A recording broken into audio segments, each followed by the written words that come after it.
Hello दोस्तों।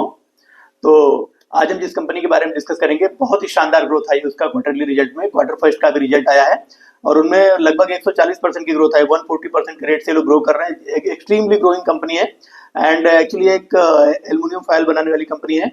Semi platform पे available है अभी। लेकिन कंपनी का परफॉर्मेंस इतना जबरदस्त है और वैल्यूएशन वाइज अगर अभी आप देखेंगे तो बहुत ही कम पे 10-12 के पीई पर भी मिल रही है और 140% से ग्रो कर रही है। इसके अलावा इनका जो प्रॉफिट आफ्टर टैक्स है 170% के रेट से भी ज्यादा ग्रो कर रहा है। 170% का ग्रोथ रेट जबरदस्त है भाई। रिजल्ट देख के तो मुझे मजा आ गया और इसके बारे में आज हम डिस्कस करेंगे। वीडियो एक्चुअली थोड़ा लंबा हो सकता है क्योंकि इसके दो पार्ट मैंने किए हैं। फर्स्ट पार्ट में मैं business model and quarter first का रिजल्ट डिस्कस करूंगा एंड सेकंड पार्ट में मैं इनका कॉन्फ्रेंस कॉल, मैनेजमेंट का कॉन्फ्रेंस कॉल एंड आगे की फ्यूचर प्लानिंग्स क्या है, प्लस इनका वैल्यूएशन डिस्कस करूंगा। तो आज हम इसका फर्स्ट पार्ट डिस्कस करते हैं जिसमें इनका बिजनेस मॉडल एंड इनका फाइनेंशियल रहेगा। तो चलिए फिर देखते हैं कि ये कंपनी करती क्या है और आगे इनका क्या क्या पर्सपेक्टिव है बिजनेस का। हेलो दोस्तों, तो चलिए हम लोग जीएसएम फाइल्स को देखते हैं। इनके पीपीटी पे आते हैं और देखते हैं कि इन्होंने अपनी पीपीटी में क्या क्या चीज़ें शो की हैं। तो सबसे पहले तो इनका अगर हम इस पीपीटी में क्या क्या देखने वाले हैं उसके बारे में डिस्कस कर लेते हैं। तो सबसे पहले हम लोग देखेंगे कंपनी का ओवरव्यू कैसा है, इंडस्ट्री का ओवरव्यू कैसा है और इनका स्ट्रेटेजिक ओवरव्यू कैसा है। इसके अलावा हम इनका जो क्वार्टरली फाइनेंशियल रिजल्ट आया है इस बार Q1 FY26 में वो देखेंगे। देन हम इनका हिस्टोरिकल फाइनेंशियल परफॉर्मेंस भी देखेंगे कि वो कैसा रहा है। तो सबसे पहले हम लोग देखते हैं GSM file at a glance क्या है।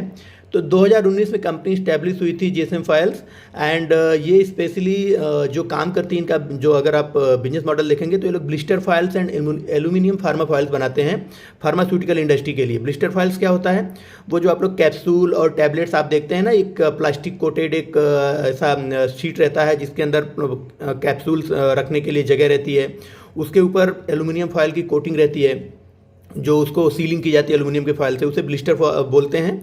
एंड नॉर्मल जो दूसरे टाइप की स्ट्रिप होती है जिसको हम एल्युमिनियम फार्मा फाइल बोलते हैं, ये है कि जो एक टैबलेट रहता है उसके नीचे और ऊपर दोनों तरफ से आपकी एल्युमिनियम फाइल की कोटिंग रहती है, बीच में एडहेसिव से चिपकाया रहता है और उसके ऊपर फिर आप देखेंगे तो एक साइड में उसका कौन सी कंपनी की मेडिसिन है और मेडिसिन का क्या डिटेल है, क्या क्या उसका कंपोनेंट है, क्या क्या कंटेंट है, वो सारा डिटेल रहता है। और दूसरी साइड में उसका कब मैन्युफैक्चर हुआ है, उसका क्या एमआरपी है एंड अदर डिटेल रहता है। तो ये लोग ये दो टाइप के प्रोडक्ट बनाते हैं फार्मास्यूटिकल के लिए। एंड इनका जो अगर आप देखेंगे कि ये रॉ मटेरियल भी ये लोग जो सोर्स करते हैं वो रेप्यूटेड इंडस्ट्री रिकॉग्नाइज्ड वेंडर से लोग रॉ मटेरियल सोर्स करते हैं जिससे कि क्वालिटी एंड रिलायबिलिटी इंश्योर हो जाए। क्वालिटी एंड रिलायबिलिटी से कोई कॉम्प्रोमाइज़ ये लोग नहीं करते हैं। एंड इनका अगर आगे इनका डीप इंडस्ट्री नॉलेज है एंड टेक्निकल एक्सपर्टीज है एंड ये लोग ऑफर करते हैं abrasion resistance, high tensile strength and durable and bond strength and superior ceiling product ये लोग ऑफर करते हैं। मीन्स ये लोग इस टाइप के जीएसएम फाइल्स ये लोग अपने एल्युमिनियम फाइल्स ऑफर करते हैं। अगर आप इनका क्वालिटी देखेंगे तो ये लोग जो थिकनेस देखेंगे इनके एल्युमिनियम फाइल्स की, वो 20, 25, 30, 40 माइक्रोन की थिकनेस के ये लोग प्रोडक्ट बनाते हैं जो कोटिंग में पॉलीलैमिनेटेड, ब्लिस्टर एंड प्रिंटेड फाइल्स होते हैं। प्लस फर्दर आगे इनको 9001 एंड 2015 का सर्टिफिकेशन मिला हुआ है कंपनी को। एंड इनका जीएसएम फाइल्स जो है वो उनमें एक फार्मास्यूटिकल क्लाइंट्स का डाइवर्स पोर्टफोलियो है और ये लोग client satisfaction and consistent quality assurance के ऊपर काम करते हैं। क्वालिटी से कोई कॉम्प्रोमाइज़ नहीं करते हैं लोग। इनके पास जो मशीनरी है वो बिल्कुल updated and advance manufacturing unit है इनके पास and advance quality testing lab भी इनके पास अपना खुद का है। और ये लोग जिसकी वजह से क्या है कि अपना जो ब्रांड रेपुटेशन है मार्केट में, वो अपने ब्रांड रेपुटेशन को अपनी क्वालिटी एंड अपनी एडवांस मशीनरी, एडवांस टेक्नोलॉजी के वजह से मेनटेन किए हुए हैं। अब आगे अगर हम कंपनी का एक स्नैपशॉट देखते हैं तो 2019 में इनका इस्टेब्लिशमेंट हुआ था। इनके पास 14 से ज़्यादा स्टेट्स में ये लोग प्रेजेंट हैं। लगभग 8000 स्क्वायर फीट का इनका मैन्युफैक्चरिंग यूनिट है महाराष्ट्र वसई में। एंड इनके पास जो 10,000 मीट्रिक टन पर एनम इनकी प्रोडक्शन कैपेसिटी है। इनका इनको रजिस्ट्रेशन सर्टिफिकेशन मिले हुए 9001 एंड 2015 ISO। प्लस इनका जो प्रोडक्ट रेंज है 20 से लेकर 40 माइक्रोन की थिकनेस के प्रोडक्ट ये लोग बनाते हैं। इनका जो क्वार्टर 1 FY26 में रेवेन्यू आया है वो 52 करोड़ का आया है और इनका प्रॉफिट आफ्टर टैक्स अगर फर्स्ट क्वार्टर FY26 में देखेंगे तो लगभग 3.83 करोड़ का आया हुआ है। 10 से ज़्यादा इनके पास एडवांस यूनिट्स एंड मशीनरीज हैं एंड इनके जो क्लाइंट हैं लगभग 65 से ज़्यादा इनके पास क्लाइंट बेस है। 39 एम्प्लॉयज़ हैं इनके मैन्युफैक्चरिंग यूनिट में, और इनका अपना खुद का इन हाउस क्यूए डिपार्टमेंट भी है। आगे इनकी जर्नी देखते हैं। तो 2019 में कंपनी इस्टेब्लिश हुई थी महाराष्ट्र में, वसई में, और इसके बाद इन्होंने 2020 में क्या किया था कि कुछ एडवांस टूल्स इन्होंने अपने मशीनरीज में लगाए थे, अपने प्लांट में एडवांस टूल्स इंक्रीज किए थे, स्पेयर्स इंक्रीज किए थे, जिसकी वजह से इनकी प्रोडक्टिविटी बढ़ी। प्लस इन्होंने 2021 में लगभग जब ये कोविड पीरियड चल रहा था, तो कोविड पीरियड में इन्होंने अपने जो प्लांट यूटिलाइजेशन मैक्सिमम 80% तक लेके गए थे ये लोग। फिर 2022 में इन्होंने एक नई कोटिंग मशीन और एडवांस फीचर वाली हाई स्पीड मशीन अब इन्होंने अपने प्लांट में इंस्टॉल की, जिसकी वजह से इनका प्रोडक्शन बढ़ गया एंड इनकी एफिशिएंसी भी बढ़ गई। 2023 में फिर इन्होंने अपने जो ये जीएसएम फाइल्स एलएलपी नाम से इन्होंने जो नया ये प्लांट लगाया था, इसको इन्होंने पब्लिक लिस्टेड किया एंड 2024 में इनकी एनएसई पर लिस्टिंग हुई, और 2025 में फर्स्ट टाइम इन्होंने मोर देन 100 करोड़ का एनुअल टर्नओवर अचीव किया है। आगे इनका प्रोडक्ट पोर्टफोलियो देखते हैं। तो ये दो तरीके के प्रोडक्ट बनाते हैं, एक तो ब्लिस्टर फॉयल बनाते हैं, दूसरा एल्यूमिनियम स्ट्रिप फार्मा फॉयल बनाते हैं। तो ब्लिस्टर फॉयल क्या होता है? ब्लिस्टर फॉयल जो आपने कैप्सूल्स रखने के लिए स्पेशली देखे होंगे कि एक प्लास्टिक की ट्रे टाइप होती है एंड जो कोल्ड फॉर्म ट्रे होती है, उसमें अपना मेडिसिन या जो कैप्सूल होती है या जो टैबलेट होती है उसको रखते हैं, उसके ऊपर एल्यूमिनियम फॉयल से सीलिंग कर देते हैं, उसको ब्लिस्टर फॉयल बोलते हैं। एंड ब्लिस्टर फॉयल का बेनिफिट क्या है कि प्रोटेक्शन अगेंस्ट डिग्रेडेशन रहता है। इसमें जो है कि मॉइस्चर, ऑक्सीजन एंड लाइट ये सारी चीज़ें टच नहीं होती है मेडिसिन से, तो मेडिसिन की जो क्वालिटी है वो मेंटेन रहती है, मेडिसिन का जो स्ट्रेंथ है वो मेंटेन रहता है, और हाइजीनिक चीज़ें भी ये लोग उसमें मेंटेन रहता है। इसमें जो लेयर होता है, जो ब्लिस्टर फॉयल के ऊपर जो लेयर होती है एल्यूमिनियम फॉयल की, वो 20 to 25 माइक्रोन के थिकनेस की होती है।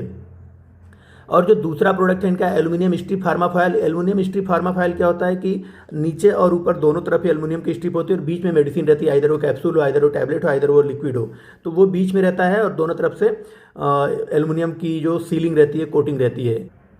इनका जो प्रोटेक्शन का लेवल है, सुपीरियर प्रोटेक्शन लेवल रहता है towards the moisture, germs and against light, gases, ये सबसे, एंड ये इंश्योर करती है each capsule is individually protected.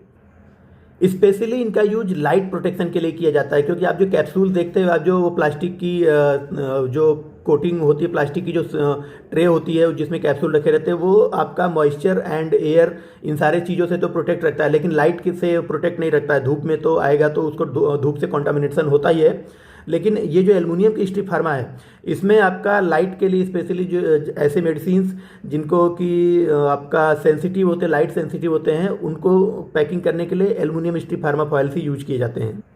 और इनकी थिकनेस अगर देखेंगे इन एल्यूमिनियम फॉइल्स की, तो 30 से 40 माइक्रोन की थिकनेस का इनका ये लेयर होती है। आगे इनके टाइप्स ऑफ ब्लिस्टर फॉइल्स आप देख सकते हैं। एक तो होता है ब्लिस्टर फॉयल जो पुश थ्रो ब्लिस्टर पैकेजिंग होता है, जिसमें आप पीछे अंगूठे से दबाते हैं और मेडिसिन बाहर निकल आती है ब्लिस्टर फॉयल को फाड़ के। दूसरा होता है इनका पील ओपन ब्लिस्टर पैकेजिंग होती है, जिसमें आपको पील ऑफ किया जाता है ऊपर से और इसके बाद मेडिसिन अंदर से निकल के आती है। तीसरा आप पिक्चर में देख सकते हैं, ये पील पुश ब्लिस्टर पैकेजिंग है। और फोर्थ इनका टीयर ओपन ब्लिस्टर पैकेजिंग है, जिसको ब्लिस्टर की पैकेजिंग को फाड़ के मेडिसिन को बाहर निकाल के यूज किया जाता है। आगे एल्यूमिनियम स्ट्रिप फार्मा फॉइल्स के बारे में देखते हैं। तो एल्यूमिनियम स्ट्रिप फार्मा फॉइल्स दो वैरायटी की होती है, एक तो 30 माइक्रोन थिकनेस की और एक 40 माइक्रोन थिकनेस की। जो 30 माइक्रोन थिकनेस की होती है वो आइडियल होती है, इसका कॉस्टिंग कम होता है, ये सस्ती होती है कंपेयर टू 40 माइक्रोन थिकनेस की, और ये आइडियल होती है जो एक स्टैंडर्ड लेवल होता है आपका पैकेजिंग का, प्रोटेक्शन का, उसके लिए। एंड जो 40 माइक्रोन थिकनेस वाली होती है, ये यूज की जाती है जो ऐसी मेडिसिन जो मॉइस्चर सेंसिटिव मेडिकेशन हो, हाई वैल्यू फार्मास्यूटिकल्स हो, और product requiring extended self life and enhance protection. तो ऐसी मेडिसिन को पैक करने के लिए 40 माइक्रोन की थिकनेस वाली एल्यूमिनियम फॉयल यूज की जाती है। आगे मैनेजमेंट ने अपनी पीपीटी में दिखाया है कि ये क्वालिटी कंट्रोल्स मेजर्स के लिए क्या क्या टेस्ट करते हैं एल्यूमिनियम फॉइल्स की। तो पहला इनका है बस्टिंग स्ट्रेंथ टेस्ट करते हैं कि इस पे ये प्रेशर डाल के देखते हैं कि कितने प्रेशर के बाद ये फॉइल रैप्चर हो जाती है। दूसरा पीलिंग स्ट्रेंथ टेस्ट है। तीसरा इनका जो सीलिंग स्ट्रेंथ भी ये लोग टेस्ट करते हैं, एंड ये लोग बॉन्ड स्ट्रेंथ को भी ये लोग टेस्ट करते हैं। जीएसएम को भी कैलकुलेट करते हैं कि as per the required GSM है कि नहीं, जो उनका थिकनेस है। And digital control hot plate भी जो लोग यूज करते हैं उसकी विस्कोसिटी मेजर करने के लिए एल्यूमिनियम फॉयल की। एंड विस्कोसिटी कब भी यूज करते हैं, उसकी viscosity and ensuring consistent flow properties के लिए। And pin hole count box भी चेक करते हैं कि ऐसा तो नहीं कि इनके फाइल में कहीं पर पिन होल हो, ये सारी चीज़ें हो। तो ये सारे क्वालिटी पैरामीटर से टेस्ट होने के बाद ही ये आगे मैन्युफैक्चरिंग में जाते हैं। आगे इन्होंने अपनी मैन्युफैक्चरिंग फैसिलिटी के बारे में बताया जो कि वसई महाराष्ट्र में है। वो वेल इक्विप्ड मैन्युफैक्चरिंग फैसिलिटी है। वहाँ पर अगर ये देखेंगे तो लगभग 8,000 स्क्वायर फीट में प्लांट इनका फैला हुआ है। एंड इसमें एक ग्राउंड फ्लोर है, इसके अलावा 3 फ्लोर्स और भी हैं। एंड इनका जो ये फैसिलिटी है ये end to end operations including इसमें R&D है, प्रोडक्शन है, quality testing, packaging and storage and ensuring smooth and uninterrupted work flow across departments. And the facility is equipped with high performance machinery that is regularly upgraded and maintained by skilled technicians। And ये skill technician से maintain करते हैं, जिसकी वजह से इनका जो production rate है वो स्टीडी रहता है वो। एंड जो as per the customer requirement ये लोग उसको टाइमली डिलीवर करते हैं, टाइमली फुलफिल कर पाते हैं विदाउट कॉम्प्रोमाइजिंग द क्वालिटी। इनका इसी पर on site warehouse and storage भी है। तो on site warehouse and storage होने से क्या फ़ायदा है कि इनका जो इन्वेंट्री मैनेजमेंट में है उसमें काफ़ी हेल्प मिलती है। एंड इनको टाइमली डिलीवरी के लिए जो क्लाइंट्स हैं उन तक टाइमली डिलीवरी लोग यहाँ से पहुँचा सकते हैं। और इनका जो वे है, इनका जो फोकस है वो कस्टमर सेंट्रिक कोऑर्डिनेशन का पर इनका टोटल प्रोडक्शन इनका डिपेंड होता है। इनके पास एक टीम है जो कि as per customer requirement modified products ये लोग बनाते हैं और उन कस्टमर के रिक्वायरमेंट के अकॉर्डिंग और उनको फिर टाइमली डिलीवर करते हैं। ये आगे इन्होंने अपनी पीपीटी में दिखाया कि ये लोग वैल्यू डिलीवर कर रहे हैं through quality, customization and innovation. तो इनका क्या है कि इनका अपना खुद का QA डिपार्टमेंट है। खुद का QA डिपार्टमेंट होने से ये लोग इंश्योर करते हैं top quality product through advance testing. And इनका जो टेलर्ड क्लाइंट सोल्यूशन ये लोग प्रोवाइड करते हैं एज पर द क्लाइंट के रिक्वायरमेंट के अकॉर्डिंग। इनको कितने GSM का प्रोडक्ट चाहिए, कितनी थिकनेस चाहिए, क्या क्वालिटी चाहिए उसमें और क्या स्पेसिफिकेशन चाहिए, उसके अकॉर्डिंग ये लोग टेलर्ड सोल्यूशन प्रोवाइड करते हैं। जिससे क्या होता है इनका जो कस्टमर के साथ रिलेशनशिप्स है वो स्ट्रांग बना रहता है। एंड इनका प्रोडक्ट इनोवेशन, ये लोग नए नए प्रोडक्ट इनोवेट करते हैं। इनका खुद का अपना R&D टीम है जो GSM फाइल्स को इंडस्ट्री में, ये खुद का अपना R&D टीम होने से लोग नए नए प्रोडक्ट डेवलपमेंट करते हैं। और GSM फाइल इंडस्ट्री में अपवर्ड डायरेक्शन में या फिर हेड बनी रहती है compare to other companies. Vertical integration है इनके पास वर्टिकल इंटीग्रेशन से मीन्स है कि इनका अपना खुद का R&D है, ये वहाँ से नए नए प्रोडक्ट डेवलपमेंट करते हैं। प्लस ये लोग जो एल्युमिनियम फॉइल्स है वो बाहर से खरीदते हैं। प्लस इनकी मशीनरी अपनी खुद की है, थिकनेस क्या थिकनेस का प्रोडक्ट बनाना है, कैसी पैकेजिंग रखनी है, कैसा उसका क्वालिटी स्टैंडर्ड रखना है। तो ये सारी चीज़ें ये लोग वर्टिकली इंटीग्रेटेड करते हैं और प्रोडक्ट को डिलीवर करते हैं। आइए अब हम लोग इंडस्ट्री का ओवरव्यू देखते हैं। तो इंडस्ट्री ओवरव्यू में क्या है कि India and the world. India जो है एक ग्रोइंग मार्केट प्लेस है for aluminium foils. India world का नहीं, एशिया का। इंडिया एशिया का लार्जेस्ट एल्युमिनियम कंजम्पशन इंडिया में होता है, लार्जेस्ट कंज्यूमर है एल्युमिनियम फॉइल्स का। एंड इसके पीछे रीजन क्या है कि कोविड के बाद देखेंगे आप तो फार्मास्यूटिकल की डिमांड काफ़ी बढ़ गई है, तो उसमें भी पैकेजिंग के लिए तो एल्युमिनियम फॉइल से यूज होते हैं। इसके बाद FMCG एंड जो प्रोसेस फूड है वो सारे के सारे पैकिंग उनकी भी एल्युमिनियम फॉइल्स में होती है। इधर आप बीका जी की भुजिया देखिए, हल्दीराम के प्रोडक्ट देखिए, चाहे वो भुजिया हो, नमकीन हो, या उनके जो भेल की पैकेजिंग आती है, या जो उनके चिप्स है, कुरकुरे है, या बिस्किट्स की पैकिंग आप देख लीजिए। तो ये सारे जो FMCG रेडीमेड फूड प्रोडक्ट हैं ये सारे के सारे पैकेजिंग के लिए बाहर से तो भले उनमें प्लास्टिक का आपको लेयर दिखाएगा, लेकिन इंटरनल पैकेजिंग आप देखेंगे तो वो एल्युमिनियम के फॉइल्स में ही होती है, जिसकी इनकी भी डिमांड बढ़ने से इनका डिमांड बढ़ रहा है। प्लस ये लोग सस्टेनेबल पैकेजिंग सॉल्यूशंस की तरफ गवर्नमेंट का पुश है। सस्टेनेबल मीन्स जो एल्युमिनियम होता है वो रिसाइक्लेबल होता है। रिसाइक्लेबल होने से क्या होता है कि इनमें पैकेजिंग को सेफ माना जाता है, और ये सस्टेनेबल है मीन्स ये रिसाइकिल हो जाता है और ये पोल्यूशन क्रिएट नहीं करता है। तो गवर्नमेंट का भी पुश है इसके लिए, जिसकी वजह से इनका यूजेज बढ़ रहा है। और इसके अलावा गवर्नमेंट मेक इन इंडिया और एंड जो लोकल मैन्युफैक्चरिंग है उसको बूस्ट दे रही है।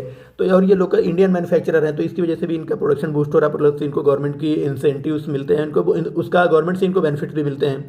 अगर ग्लोबल एल्युमिनियम फॉइल मार्केट आप देखते हैं तो ग्लोबल एल्युमिनियम फॉइल मार्केट लगभग $25 बिलियन का है। Major market China, USA, European Union and India है। और इनमें जो की ड्राइवर्स हैं इनके ग्रोथ के, उनमें pharmaceutical demand through out the world आप देखेंगे कि एजिंग पॉपुलेशन बढ़ रही है। तो एजिंग पॉपुलेशन बढ़ने से उनमें क्या होता है, फार्मास्यूटिकल का डिमांड भी बढ़ रहा है और उसकी पैकेजिंग एल्युमिनियम फॉइल्स में होती है।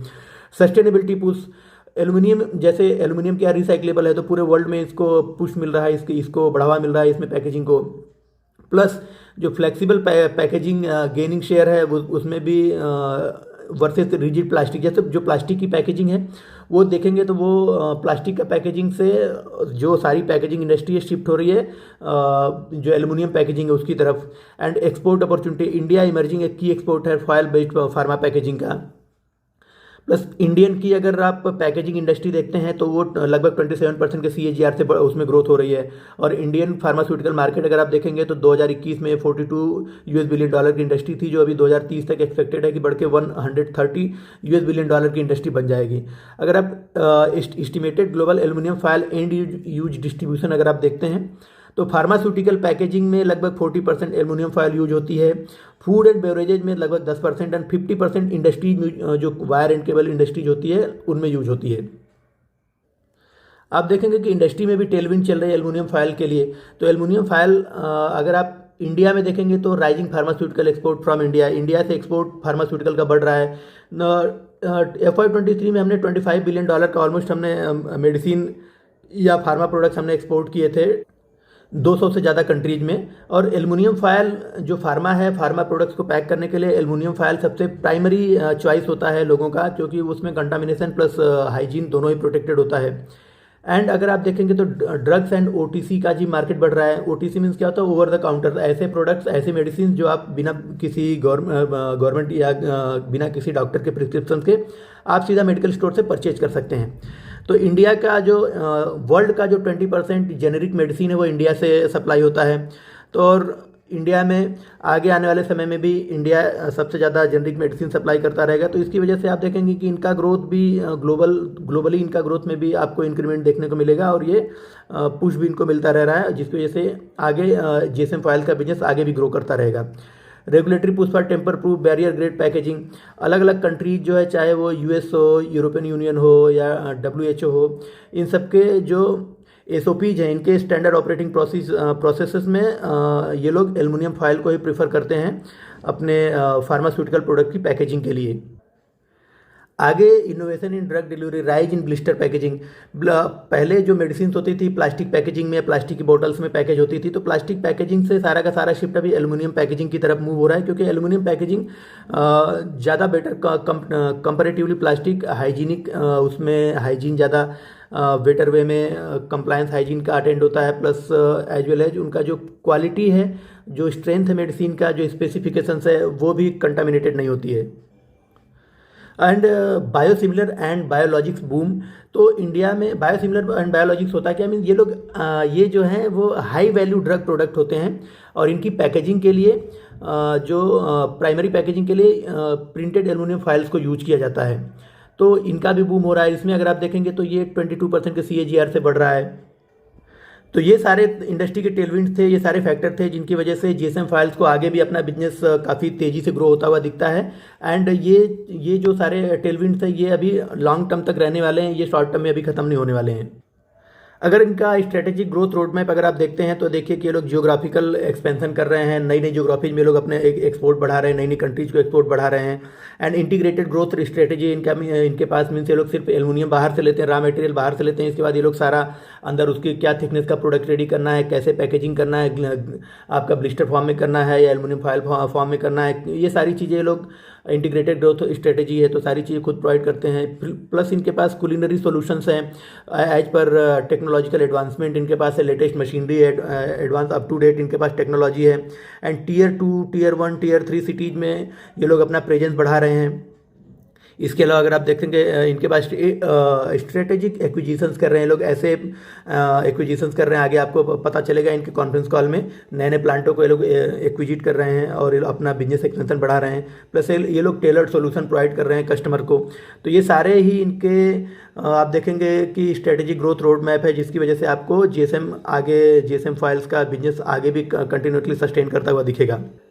आइए अब इनका क्वार्टरली फाइनेंशियल परफॉर्मेंस देख लेते हैं। तो इनका Q1 FY26 का जो रिजल्ट आया था उसमें इनका जो ग्रोथ आया है रेवेन्यू का 148 का शानदार ग्रोथ आया, 148% का ग्रोथ आया है, जितना कि आप देखेंगे तो GSM फाइल सेक्टर में या इस सेगमेंट में बहुत कम कंपनियां ऐसी मिलेंगी जिनमें मोर देन 100% की ग्रोथ आई है। उनमें से एक कंपनी है GSM फाइल्स और बिल्कुल अच्छे वैल्यूएशन पर भी मिल रही है, इसीलिए हमने इस कंपनी को आज डिस्कस किया है। और इसके बाद अगर इनका EBITDA का ग्रोथ देखेंगे तो 171% की इसमें भी ग्रोथ आई है। इनका प्रॉफिट आफ्टर टैक्स में 174% की ग्रोथ आई, मीन्स इनको ऑपरेटिंग लेवरेज भी मिल रहा है, इनका प्रोडक्ट मिक्स चेंज भी हो रहा है।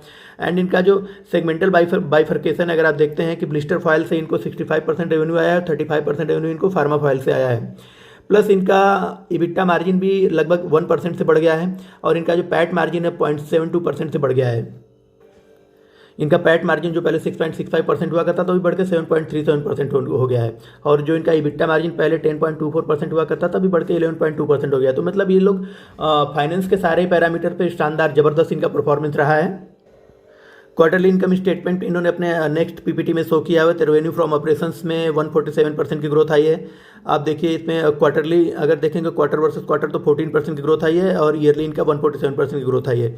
और अगर इनका ग्रॉस प्रॉफिट देखते हैं तो ग्रॉस प्रॉफिट में लगभग 110% की ग्रोथ आई है ईयर ऑन ईयर एंड लगभग 13% की ग्रोथ आई है क्वार्टर ऑन क्वार्टर। एंड अगर इनका इबिट्टा मार्जिन आप देखते हैं, इबिट्टा मार्जिन में लगभग 1% की ग्रोथ आई है ईयर ऑन ईयर एंड 1.5% की ग्रोथ आई है क्वार्टर ऑन क्वार्टर। एंड अगर हम इनका पैट देखते हैं तो पैट में 174% की ग्रोथ आई है ईयर ऑन ईयर एंड लगभग 12% की ग्रोथ आई है क्वार्टर ऑन क्वार्टर बेसिस पे। एंड इनका पैट मार्जिन जो अभी क्या है कि 7.37 हो गया परसेंटेज, जो कि पहले 6.65% हुआ करता था। अब इनका हिस्टोरिकल फाइनेंशियल परफॉर्मेंस देख लेते हैं। तो इनका हिस्टोरिकल फाइनेंशियल परफॉर्मेंस आप देखेंगे कि FY24 में इनका टोटल रेवेन्यू लगभग 40 करोड़ का इनका टोटल रेवेन्यू हुआ करता था FY24 में, जो कि FY25 में ज़बरदस्त ग्रो हुआ, लगभग 133 करोड़ 133 करोड़ का इनका रेवेन्यू बढ़ के हो गया। मतलब लगभग 3 गुना इनका एक साल के अंदर ही इनका जो रेवेन्यू फ्रॉम ऑपरेशन से बढ़ के 3 गुना हो गया। और अगर Q1 FY26 अभी फर्स्ट क्वार्टर में अगर आप देखते हैं तो ये फर्स्ट क्वार्टर में इनका लगभग 52 करोड़ का इनका आया हुआ है अभी इस बार रेवेन्यू फ्रॉम ऑपरेशंस। तो अगर आप इसको कंपैरेटिवली देखेंगे तो जो फर्स्ट क्वार्टर में FY25 में अभी फर्स्ट क्वार्टर का भी आगे डिटेल मिलेगा। खैर फिलहाल FY25 में लगभग 40 करोड़ का रेवेन्यू हुआ करता था और FY26 के फर्स्ट क्वार्टर में इन्होंने 52 करोड़ का रेवेन्यू जनरेट कर लिया। मीन्स जो ये लोग 2 साल पहले जितना रेवेन्यू पूरे साल में करते थे उससे ज़्यादा रेवेन्यू इन्होंने इस केवल एक क्वार्टर में ही जनरेट कर लिया है। प्लस सेम इनका इबिट्टा मार्जिन भी वही देखेंगे, पहले जो है इनका पूरे FY25 में 11.17% था, FY24 में अगर उसको देखेंगे तो केवल 6% हुआ करता। तो मीन्स इनका इबिट्टा मार्जिन भी एक साल में लगभग डबल कर दिया इन्होंने, 6% से सीधा 11% हो गया और 11% का इन्होंने मेंटेन रखा है क्वार्टर ऑन FY26 में भी। और इनका अगर पैट मार्जिन आप देखते हैं तो पहले लगभग 3.35% हुआ करता था FY24 में, जो इन्होंने लगभग डबल कर दिया, 7.21% कर दिया इन्होंने FY25 में। और 7.21 से भी बढ़ के भी 7.37% हो गया इनका Q1 FY26 में। तो सारे पैरामीटर्स पर, सारे फाइनेंस के पैरामीटर पे ज़बरदस्त कंपनी है। प्लस आगे अगर इनका ग्रोथ देखते हैं कि ग्रोथ की रेशियो देखते हैं तो इनका जो रेवेन्यू ग्रोथ है वही जो मैंने आपको बताया कि FY24 में 40 करोड़ का हुआ करता था, जो कि FY25 में बढ़ के सीधा 133 करोड़ हो गया। लगभग 5-6 गुना हो गया इनका रेवेन्यू एक साल के अंदर ही।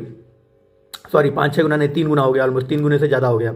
एंड इनका इबिट्टा अगर आप देखते हैं तो उसमें जो कि इनका पहले 6.61% हुआ करता तो बढ़ के 11.36% हो गया। एंड इनका पैट देखेंगे जो 3.35% पैट मार्जिन हुआ करता तो बढ़ के 7.21% इनका पैट मार्जिन हो गया। जो पैट इनका लगभग 13 करोड़ हुआ करता था FY24 में, वो बढ़ के अप्रॉक्स इनका 1.37 करोड़ हुआ करता था FY24 में, बढ़ के 9 करोड़ हो गया इनका FY25 में। प्लस इनका अगर ROC आप देखते हैं जो 11% के आसपास हुआ करता था FY24 में, बढ़ के सीधा 25% हो गया FY25 में। एक साल के अंदर ही ROC डबल से भी ज़्यादा हो गया इनका। और ROE को अगर आप देखते हैं जो 12% हुआ करता था FY24 में, बढ़ के 31% में, ये भी लगभग 2.5 गुना हो गया ऑलमोस्ट एक साल के अंदर ही। तो ज़बरदस्त ग्रोथ है भाई, ज़बरदस्त ग्रोथ है। ऐसा तो मैंने अभी तक किसी कंपनी में देखा नहीं कि ROC और ROE के लेवल पर इतना कंपनियों ने ग्रोथ किया है। और भी कंपनियां मैंने देखी जिन्होंने मोर देन 100% की ग्रोथ की है, लेकिन ROC और ROE लेवल पर इतना ग्रोथ मैंने अभी तक किसी कंपनी में नहीं देखा था। एक बेहतरीन कंपनी है। वर्किंग कैपिटल डेज भी जो पहले 99 डेज हुआ करता था उसको घटा के 71 डेज कर दिया है। तो सारे ही पैरामीटर पर कंपनी बिल्कुल ही खरा उतर रही है, बिल्कुल ही एक्सपेक्टेशन से भी बेटर परफॉर्मेंस है इनका। तो ये टोटल आज का बिजनेस रहा। कल का इनका बिजनेस, कल हम इनका एक और वीडियो बनाएंगे जिसमें मैं इनका जो है कि मैनेजमेंट का कॉन्फ्रेंस कॉल भी हो गया है। तो कॉन्फ्रेंस कॉल में मैनेजमेंट क्या बोल रहा है, प्लस इनका वैल्यूएशन कैलकुलेट करेंगे कि क्या इनका PEG रेशियो क्या चल रहा है अभी और क्या वैल्यूएशन पे 1 ईयर फॉरवर्डेड ये लोग अभी मिल रहे हैं, ये कंपनी मिल रही है अभी। तो कल हम इनका वैल्यूएशन देखेंगे, प्लस इनका मैनेजमेंट का ग्रोथ गाइडेंस देखेंगे, मैनेजमेंट ने अभी आगे मैनेजमेंट का फ्यूचर प्लानिंग्स क्या है उसके बारे में डिस्कस करेंगे। तो आप लोग इस वीडियो को देखिए। इस वीडियो में मैंने इनका पूरा बिजनेस मॉडल स्टडी किया, इनका जो Q1 का फाइनेंशियल आया उसके बारे में हमने डिस्कस किया है। तो आपको यहाँ से इनका ये डिटेल मिल जाएगा, प्लस इनका मैनेजमेंट का व्यू क्या है वो हम कल जानेंगे। Thank you.